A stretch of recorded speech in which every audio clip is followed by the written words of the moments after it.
কেসটা হলো এসালাম সংক্রান্ত।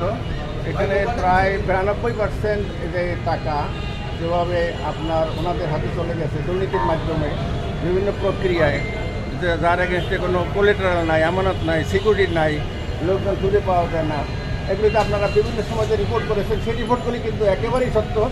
এটার সামারাইজ পয়েন্টে ওনাদের রিপোর্টও আছে, আমরা তার সাথে দ্বিমত প্রকাশ করতে পারি না।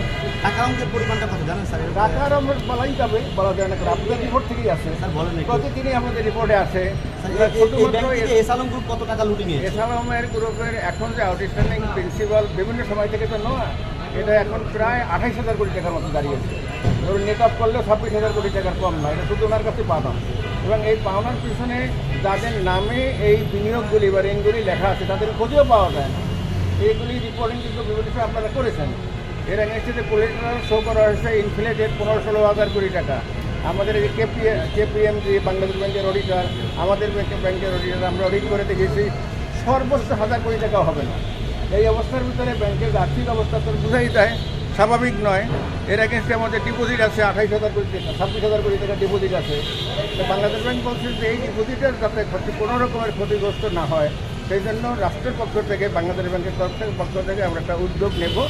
সেই উদ্যোগটা হলো বিভিন্ন প্রক্রিয়া হতে পারে, যেমন আপনি শুধুমাত্র একটা শব্দ ব্যবহার করেছেন, গভর্নর সাহেব অন্তত আরও 5টা মার্জার হইতে পারে, অ্যামালগামেশন হইতে পারে, রিকনস্ট্রাকশন হইতে পারে, যেটা অ্যাপ্রোপ্রিয়েট হয়, বেল আউট হইতে পারে, যেটা অ্যাপ্রোপ্রিয়েট হয় সেটা চিন্তা করব।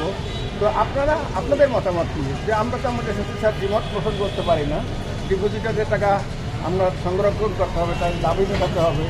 আমরা তাদেরকে এটাই বলতে চেয়েছি যে আমরা ইন দি ফিল্ড আমরা খুবই অসুবিধার ভিতরে আছি।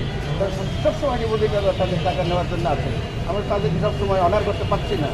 তা এমত অবস্থায় গভর্নর মহোদয় সর্বশেষ যে কথা বলছেন যে আপনাদের ভিউ আমরা পেলাম এবং কেপিএমজির লিখিত রিপোর্ট এখানে আছে, এর ভিত্তিতে আমরা ফার্দার আলাপ আলোচনা করে যে পন্থাটা সঠিক হয়, সহজ হয়, দুর্বিষহ না হয়, সময় সাপেক্ষ না হয়, এরকম একটা উপযুক্ত ব্যবস্থা ইনশাল্লাহ আমরা করতাম। গভর্নরের সাথে একমত হয়ে এসেছেন? গভর্নর সাহেবের টিমটা পুরাই ছিল, 4 জন ডিজি ওনারা ছিলেন এবং ওনাদের যারা এই যে আপনার রিকনস্ট্রাকশন রেজলিউশন ডিপার্টমেন্ট নতুন তাদের কর্মচারীরা ছিলেন, উপদেষ্টা মহোদয়রা ছিলেন। আমরা দ্বিমত পোষণ করছি, দ্বিমত না পোষণ করার কোনো কারণ নেই, কারণ আমরা তো এটাকে স্ট্যান্ড অ্যালোন আলাদাভাবে এককভাবে তো দাঁড় করার আর কোনো সুযোগ নেই। স্যার এসালামের কথা তো বললেন, আমরা শুনেছি নির্বাচন কেন্দ্রিকভাবেও হচ্ছে এই ব্যাংকটার উপর এক ধরনের ঋণ নেওয়া বা এবং সেটা খেলাপি না, ঋণ নেয় নাই ওরা তো ঋণ নেবে না। ওরা হয়তো এসালাম ওই টাকাটা বের করে নিয়ে বেনামে হয়তো তাদেরকে দিয়েছে।